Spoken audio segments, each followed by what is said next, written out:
Every night while your body rests and the world falls silent, another world awakens inside you. A world that has been trying to reach you for years. A world that speaks in symbols, emotions, and memories you did not choose to remember. But here is the part almost no one ever pauses to consider.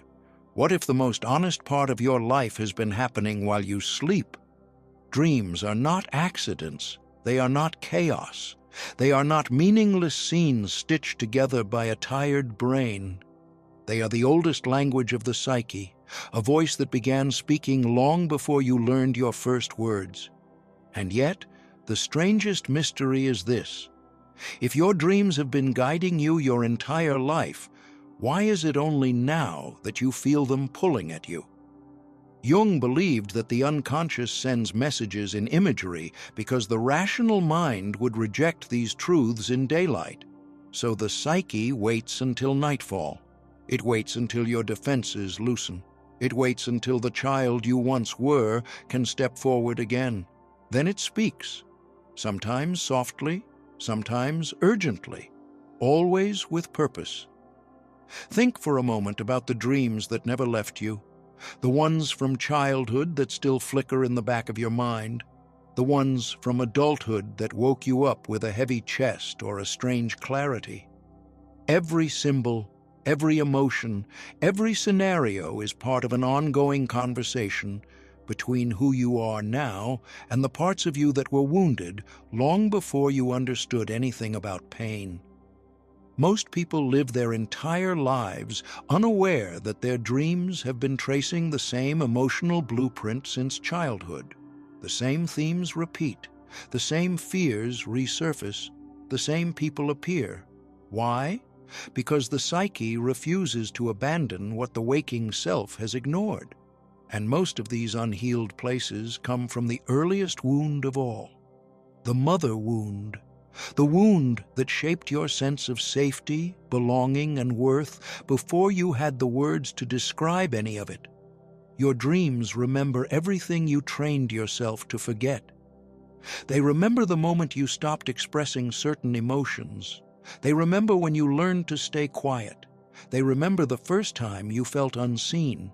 They remember the child who began bending themselves in order to be loved. These memories do not fade simply because your adult mind has moved on. They become symbols. They become metaphors.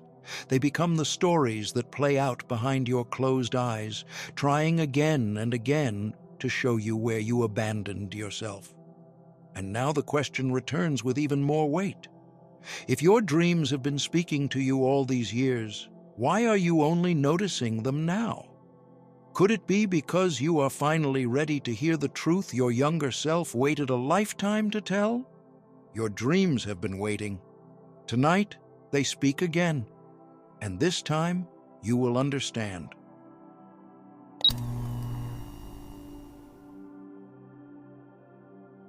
Have you ever woken up feeling heavy, anxious, or strangely emotional without remembering a single dream? No image, no plot, no memory, just the weight of something invisible pressing against your chest. What if that strange morning mood was not random, but a message you missed in the night? Most people assume that if they cannot remember their dreams, those dreams must not matter. But Carl Jung warned us, what you do not make conscious will continue to rule your life, and you will call it fate. The forgotten dream is not silent. It is just speaking in a language you have not yet learned to hear. And the more you ignore it, the more it shows up elsewhere, in your reactions, your relationships, your fears, and the emotional patterns you think are just part of who you are. Every night during REM sleep, your unconscious attempts to process unresolved emotional material. The body relaxes, the rational mind goes offline, and the psyche finally begins its symbolic work. It presents you with images, strange sequences, and emotional stories that don't follow waking logic, but follow something much deeper: emotional truth. These dream fragments carry the emotional tension your conscious mind cannot bear to hold during the day. That is why you may wake up with tightness in your chest or a strange sadness in your gut. You may feel haunted by something you never saw. And when dreams go unremembered, their energy does not disappear. It moves sideways. It reappears in the background of your day as nervous tension, overreactions, or recurring thoughts you cannot explain. You may find yourself avoiding certain people, distrusting intimacy, or sabotaging good things without knowing why. But the answer may not be in your calendar or your conscious memory. It may be in the dream you forgot last night, or the one you have been forgetting for years. Jung believed that forgotten dreams are not lost but buried, and what is buried becomes a complex, an emotional knot that operates independently of your will. These complexes, formed from early wounds or unmet needs, carry their own agendas.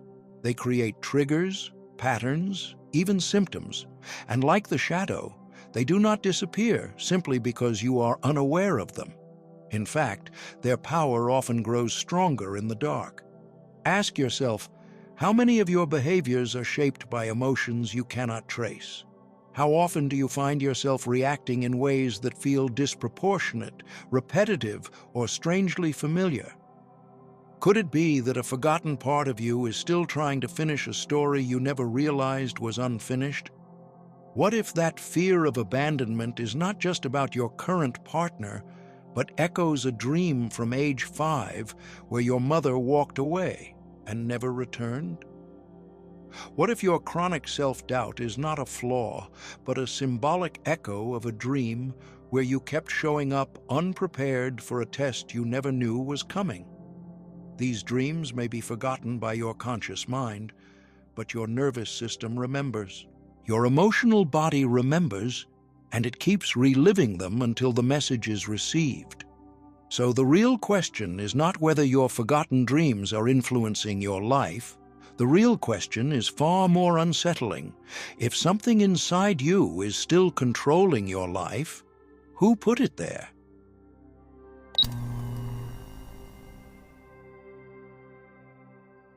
Why do certain dream images haunt you for years, while others vanish by morning? Why does the same symbol, an animal, a stranger, a broken road, return again and again, even though your life keeps changing? Could it be that something ancient is trying to get your attention? Dreams are not random, and according to Carl Jung, some dreams are not even fully yours. They are rooted in what he called the collective unconscious, a deep psychological layer that holds the shared symbols, instincts, and emotional patterns of all humanity. These are the stories beneath your personal story, the dreams beneath your dreams. And when your psyche is trying to wake you up, it does not use words, it uses archetypes. Archetypes are not characters, they are forces, patterns of energy and meaning that move through your life like invisible magnets, and they often appear in dreams not to entertain you, but to evolve you. Jung identified many of them, but 4 show up most when the soul is ready for transformation: the shadow, the hero, the anima or animus, and the wise guide. Each arrives in your dream world with a mission: to reflect back what you're not yet willing to see, to pull you toward what you're afraid to become, or to show you what you've forgotten is already inside you. The shadow might appear as a monster chasing you, or a cruel version of someone you know. It holds the parts of yourself you've rejected: anger, shame, selfishness, vulnerability. The hero often arrives as someone fighting for survival, trying to climb, run, or protect. It mirrors your own need to act, to break free, to become more than the wounded version of yourself. The anima or animus shows up as a mysterious woman or distant man, a symbolic mirror of the feminine or masculine qualities within you that need to be integrated. And the wise guide might appear as an old stranger, a glowing child, a talking animal, or even a dream version of yourself at peace. It doesn't speak in logic, it speaks in knowing. Even modern symbols are just ancient archetypes wearing new masks. A dream of artificial intelligence malfunctioning may be the shadow's way of warning you that you've become emotionally mechanical. Climate disasters in your dreams might reflect your own internal imbalance. Fires of rage, floods of grief, and earthquakes of identity collapse. A faceless stranger may not be anyone in your life, but rather a part of yourself that you've never fully met. Your dreams are not random. They are mythic. They are not fiction. They are coded truth. And yet, most people wake up and say, "That was weird," and move on. But what if those symbols are not here to confuse you, but to remind you? What if they are psychic breadcrumbs left behind by your unconscious to help you find your way back to wholeness? This is the hidden power of dream work. It is not about analyzing every detail with logic, but listening with the part of you that knows symbols like a second language. The part of you that remembers what the waking mind forgets. Because sometimes the symbols that repeat are not just patterns, they are invitations. So, if these archetypes belong to all of humanity, if they live in every myth, every story, every soul, then the real question becomes far more personal. If some symbols belong to all of us, which ones belong only to you?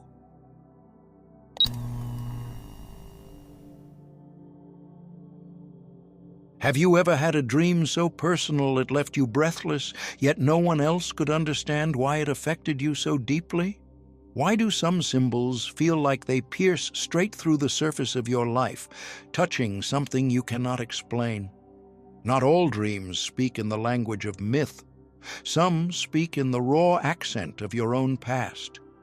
A lion might roar across the collective unconscious as a symbol of courage, but for you, it may carry the emotional weight of a father's temper, a childhood memory of threat, or the quiet fear of being devoured by someone who was supposed to protect you. In this way, dreams are not only archetypal, they are autobiographical, and they do not forget the wounds you've worked so hard to hide. Carl Jung taught that dreams are self-portraits painted by the soul in symbols. But not all symbols come from the same palette. Some are universal, shaped by the collective unconscious. Others are forged by your own lived experience, especially the pain you couldn't process as a child. These symbols return again and again, not to haunt you, but to help you remember where you froze, where you splintered, where your adult identity began to grow over an inner child still curled in silence. One of the most common sources of these personal dream symbols is what Jungians call the mother wound. This wound is not always about your literal mother, but about the first emotional ecosystem you ever lived in, the first place you learned how love felt. Whether it was conditional, chaotic, nurturing, absent, or inconsistent, your dreams do not erase that history. They preserve it. A dream of falling might not be about fear at all. It might reflect how your body remembers being unsupported. A locked door might not be about being stuck in life, but about emotional abandonment, the feeling that no one ever came when you needed them most. A recurring figure who never speaks may mirror the parent who was physically present, but emotionally absent, leaving you with the ache of unspoken questions that still echo through your adult relationships.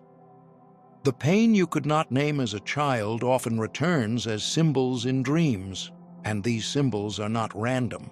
They are encrypted messages carrying the emotional fingerprint of your biography.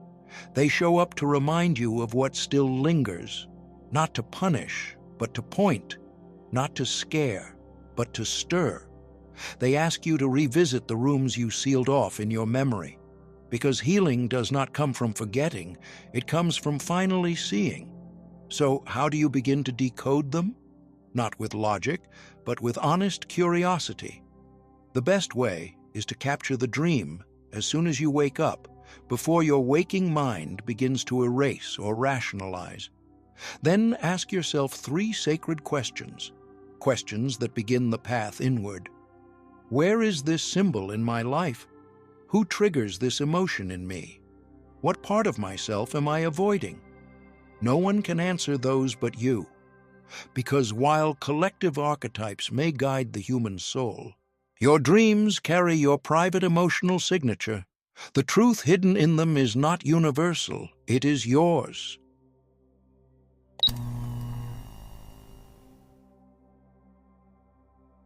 Why do the same dreams return to you again and again, even when life seems to have moved on?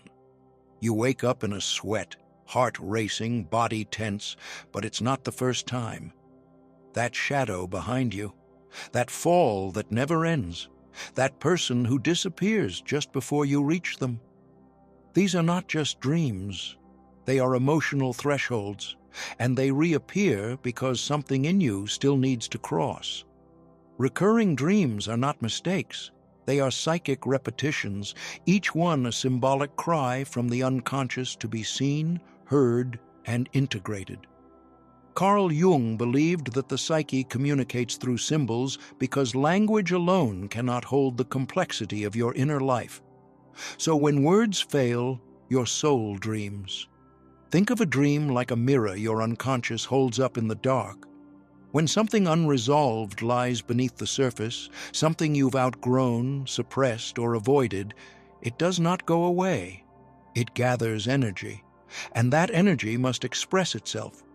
The most powerful dreams often rise during periods of great transition: divorce, illness, spiritual awakening, career collapse, grief, or rebirth. When the external world shifts, your inner world answers back. Let's decode what you may be seeing. If you dream of being chased, you are not just running from danger, you are running from a part of yourself.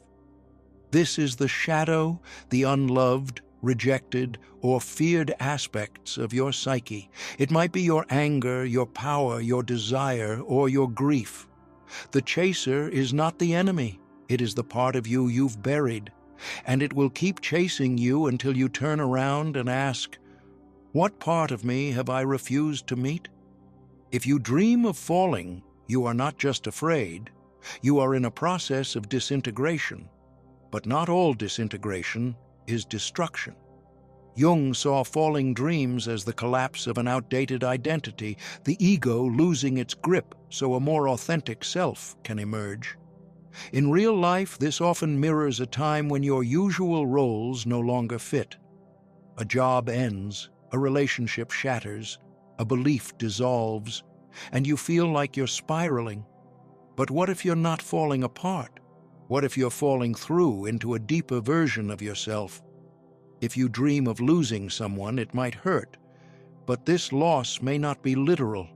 It may be symbolic. A part of you is dying, not to be erased, but to be transformed. The dream reveals your longing and grief, but also your growth. You are not just losing someone. You are losing who you were when you needed them. And this is the beginning of individuation, the sacred Jungian process of becoming whole. What ties these dreams together is not fear, but transition. They surface at the edge of change when your conscious mind cannot fully process the emotional weight of transformation. But your dreams can. They carry what your waking self cannot yet admit. They warn, yes, but they also guide. Every fear in your dream carries a question. Every symbol points toward wholeness. So next time you wake up breathless, instead of pushing the dream away, ask yourself, what is trying to be born through me? Because if your dreams reveal your fear, they also reveal your path forward.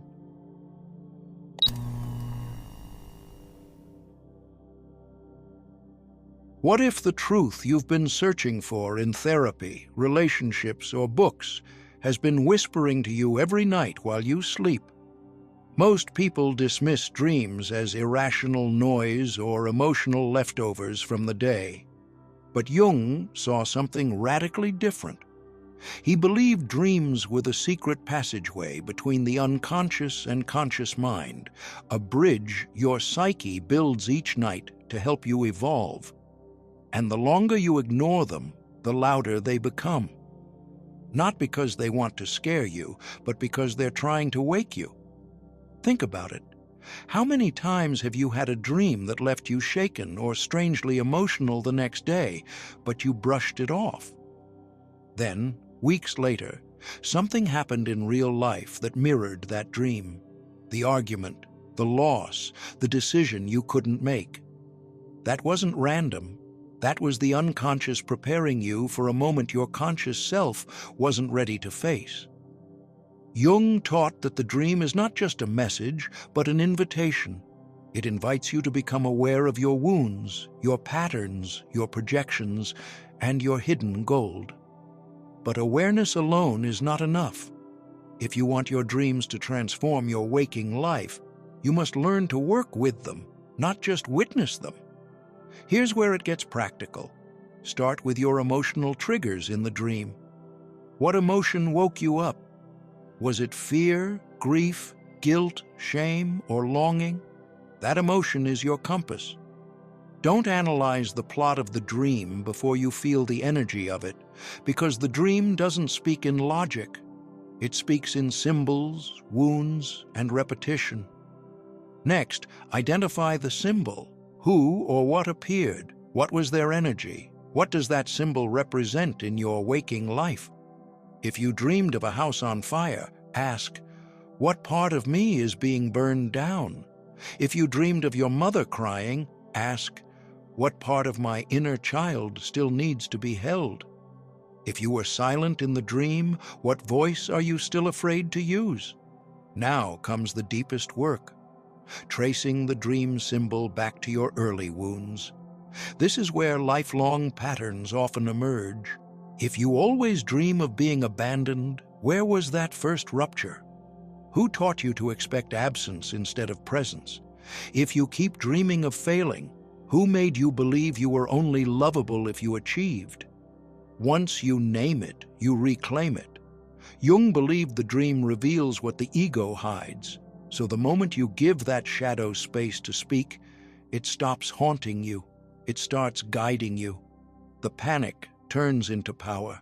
The shame turns into clarity. The confusion turns into choice. Because here's the truth. Your dream world is not a separate reality. It is the emotional X-ray of your inner life.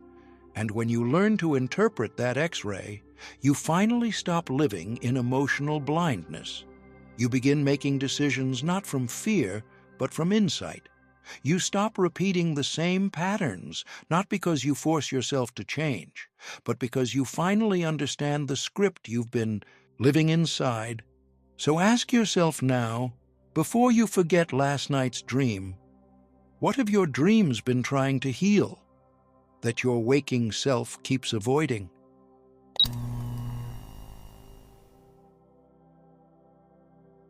What if the dream you keep remembering is not trying to scare you, but trying to bring you home? Beneath every recurring dream, every surreal image that lingers in your morning silence, lives a message too sacred to be forgotten. Jung believed that dreams are not random, they are precise. They are the soul's attempt to reconnect you with the parts of yourself that had to go quiet in order to survive. Especially the child within you, the one shaped not by logic, but by the emotional temperature of your earliest environment. That child still breathes in your dreams, still cries in symbols, still waits in metaphor. So many adults walk through life feeling stuck, confused, or numb, without realizing they are unconsciously reliving the wounds they never got to name.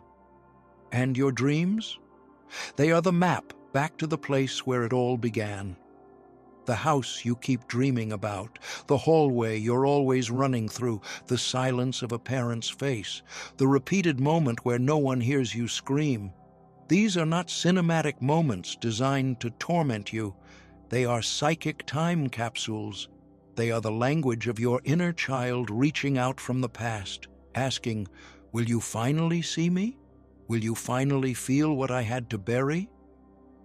Carl Jung taught that healing does not happen by bypassing the unconscious. It happens when we turn toward it, gently, with curiosity. It happens when we stop labeling our dreams as irrational and start listening to them as the last honest voice of the psyche. He reminded us that the shadow is not the enemy. It is the part of you that carried the wound for so long that it had to disguise itself just to keep going. And what wound hides beneath most dreams? For many, it is the mother wound, the first emotional imprint we received before we even had words. Whether your mother was absent, overwhelmed, critical, or simply emotionally unavailable, your dreams will often take you back to that origin, not to punish you, but to free you. Because you cannot rewrite the story until you find the first page. That's what dreams do. They don't just show you what's broken, they show you where you first learned to break. They remind you that the version of you who still feels unlovable, unwanted, and unheard was born in response to someone else's emotional limitations, not your own worth. And the dream keeps knocking, not to reopen the pain, but to invite you to reclaim the one who had to endure it. This is not about becoming obsessed with dream analysis or decoding symbols like riddles. It is about building a relationship with your unconscious, listening with respect, asking, "What are you showing me? And what part of me have I left behind?" Because dreams are not warnings, they are invitations. Every night, your psyche whispers, "Come back, come feel, come integrate." So tonight, when your head touches the pillow, know this: you are not alone in the dark. Your soul is still speaking. Your younger self is still waiting. And perhaps the dream you can't forget is the exact place where your healing is trying to begin. Share it below. Let it speak. You never know who else needed the same message. If this touched something sacred inside you, don't let it fade into silence. Like this video, subscribe, and turn on notifications. Your presence here is not just support, it's resonance. And if you feel moved to give back, your donation becomes a quiet but powerful gesture that helps keep this light alive for others still walking in the dark.